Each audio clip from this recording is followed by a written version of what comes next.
नमस्कार दोस्तों, एक नई लर्निंग के साथ हाजिर हूं और आज की इस लर्निंग में जिस कंपनी विशेष को लेकर के हम लोग चर्चा करेंगे, उनकी मार्केट की सेंटीमेंट और मार्केट की ट्रेंड को देखेंगे। वो ट्रेंड ये कह रहा है कि पिछले कुछ दिनों से लगातार जो कंपनी की स्टॉक परफॉर्मेंस है, उसमें लगातार बिकवाली का प्रेशर देखने को मिला है और लगातार सेल आउट होती देखी गई है। क्या लगता है इस कंपनी को लेकर के जो मार्केट में आगे चल कर स्थिरता बना पाएगी, जो आजकल 52 वीक के लो के आसपास आके अटकी पड़ी है। लास्ट यदि हम पिछले 52 वीक से डेटा बेस की बात करें, यदि करंटली सिचुएशन की हम बात करें हायर से, तो हायर से लेकर के जो बॉटम की प्राइस फिक्स देखने को मिलता है, उसमें ये देखने को मिलता है कि करीब करीब यदि इनकी प्राइस को देखें तो ये कह सकते हैं कि मार्केट में इनकी रेंज जो था उसमें हायर से करीब 50% से ज़्यादा गिरावट रही है।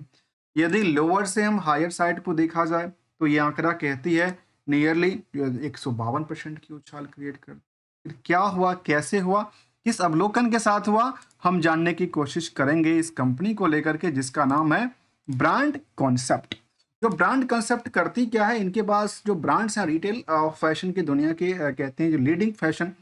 रिटेल्स हाउस के तौर पे इंडियाज में ब्रांड कंसेप्ट लिमिटेड, जो कि जिनका अलग अलग बैगेज वगैरह आती है, चाहे वो ट्रेवलिंग बैगेज हो या कह सकते हैं कि अलग अलग चाहे वो एरोस्टिक्स की बात किया जाए, डेफर्स की बात किया जाए, हैंड बैग हो, पर्स हो, इन सब चीज़ों वॉलेट हो, इनमें इन चीज़ों में चाहे वो वुमेंस वॉलेट हो, गिफ्ट सेट हो, इनमें कंपनी डील करती देखी गई है। और इन डील करते हुए कंपनी का यदि हम स्टॉक की लिहाज से परफॉर्मेंस को देखें तो ये आंकड़ा कहती है जो हायर से लो और लोअर से हायर और करंट सिचुएशन की प्राइस, जहां बुक वैल्यू के मुताबिक मार्केट करीब करीब 750% की रैली क्रिएट करती है। वहीं पे यदि इंट्रिंसिक वैल्यू के मुताबिक देखा जाए तो कह सकते हैं कि 100% रैली क्रिएट करती देखी गई। इंडस्ट्रियल की पीई पे अभी भी जो स्टॉक का वैल्यूशंस हैं वो थोड़ा सा महंगा दिखता है,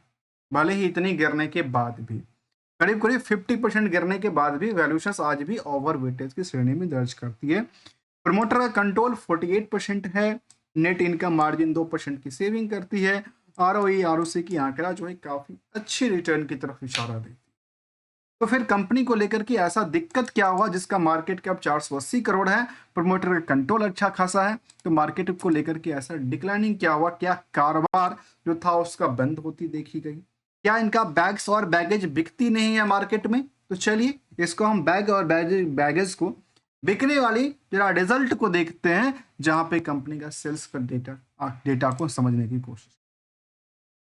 यदि क्वार्टरली डेटा की तरफ देखा जाए तो जो ट्रेंड रहा है इनकी फाइनेंशियल पोजीशंस को लेकर के, वो दिन बाय दिन नियर अबाउट सेम रहा है। बहुत बड़ी हलचल नहीं क्रिएट किया, बहुत ज़्यादा गैपिंग की बात नहीं करती है। यदि आप वाई वाई के मुताबिक देखें तो नॉमिनल सी ग्रोथ थी, वहीं क्यू आर क्यू के बेसिस पे एक नॉमिनल सी कह सकते हैं करीब करीब 5% के आसपास गिरावट दर्ज।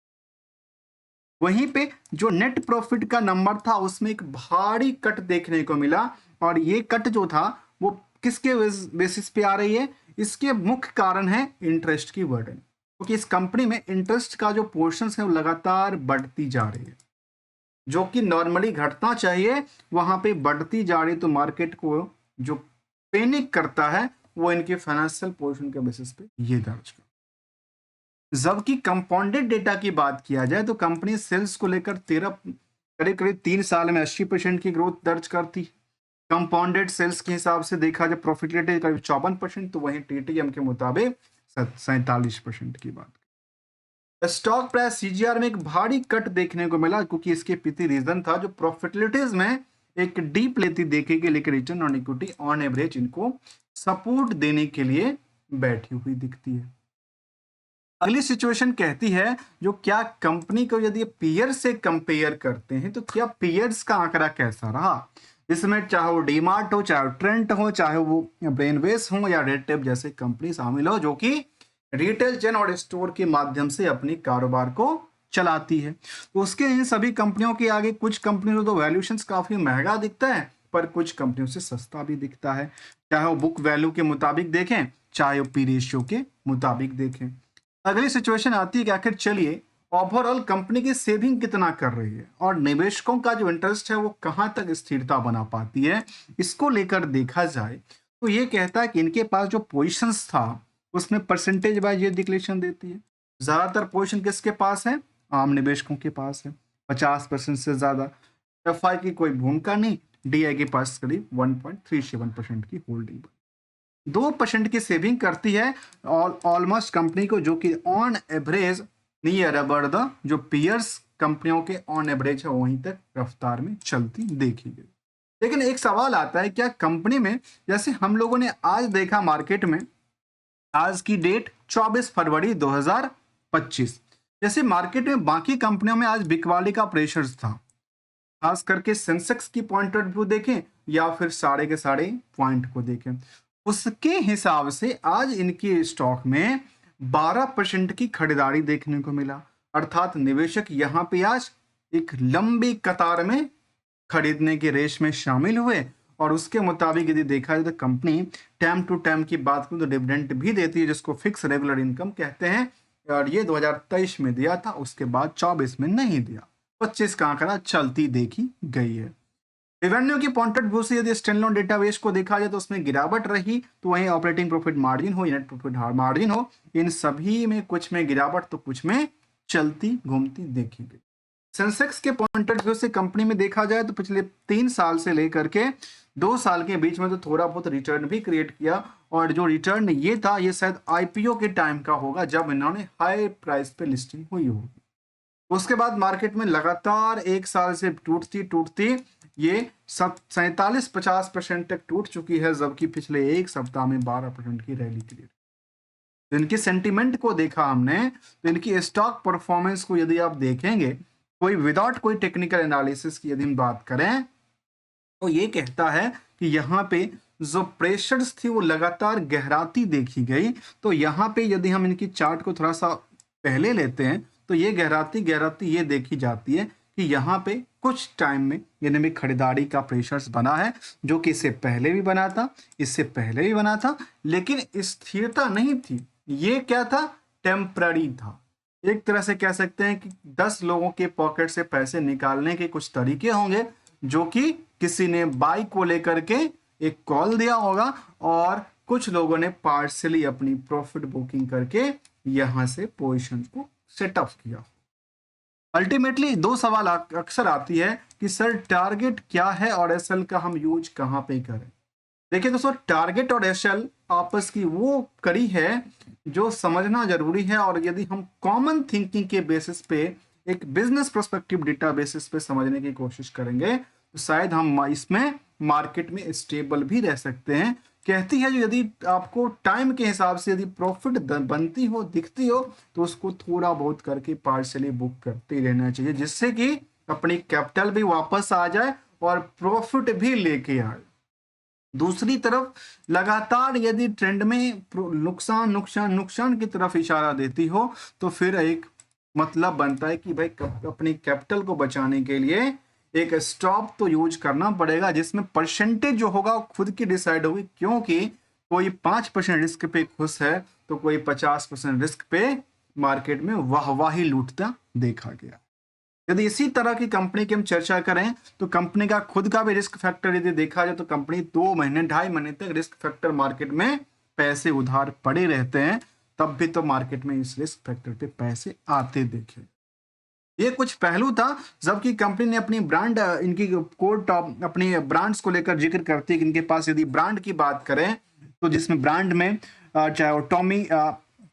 हिलफिंगर हो, यूनाइटेड कलर ऑफ बेनेटॉन हो, जोसी कचर की बात करती हैं, एरो फोस्टेज हो, सोरेस हो, जो वर्टिकल हो, ये सब उनके ब्रांड्स के अंदर शामिल करती है। तो वहीं पे यदि हम चर्चा करें तो इनके रिजल्ट के डाटाबेस में हमने देखा कि इनके पास जो year period on period basis के ग्रोथ रेट को बात कहती है, तो यहाँ पे एडजस्टेड ईबिटा में करीब 11%, एडजस्टेड प्रॉफिट आफ्टर टैक्स में 3% की वृद्धि दर्ज करती गई। इसके अलावा कंपनी ने अपने हर एक पहलू को YOY और QRQ डेटाबेस पे डिफाइन करती देखी गई, जो इनकम स्टेटमेंट के मुताबिक 2% से लेकर के ग्रुप YOY में ग्रोथ करती है तो वहीं Q और Q में 5% से पिट जाती है, तो वहीं 9 मंथ में 7% की ग्रोथ लेवल दर्ज।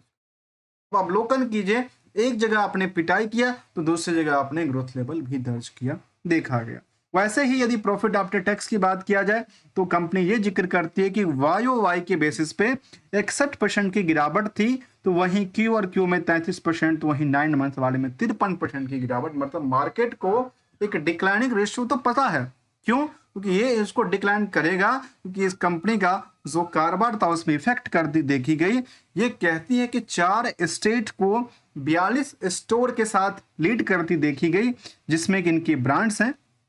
इसमें चाहे वो मध्य प्रदेश हो, उत्तर प्रदेश हो, महाराष्ट्र हो, पंजाब हो, चंडीगढ़ हो, गुजरात हो, दिल्ली हो, तेलंगाना, कर्नाटक, असम, वेस्ट बंगाल, उड़ीसा और राजस्थान जैसे